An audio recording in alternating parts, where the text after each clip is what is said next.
हे आहे भारताचं संविधान. काय आहे? आणि मी म्हटलं भारतीय राज्यघटनेची प्रास्ताविका उद्देशिका किती वाक्यांची आहे? तुम्ही काय म्हणाला? 16 वाक्यांची.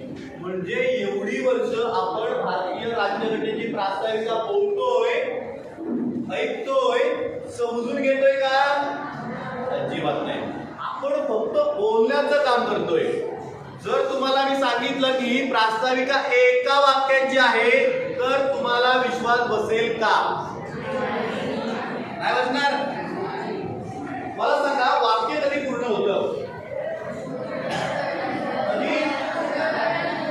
मग मला सांगा, पूर्णविराम कधी आहे? आता मला सांगा, भारतीय राज्यघटनेची प्रास्ताविका किती वाक्यांची आहे? एका वाक्याची. जर आम्हाला भारतीय राज्यघटनेची प्रास्ताविका किती वाक्यांची आहे हे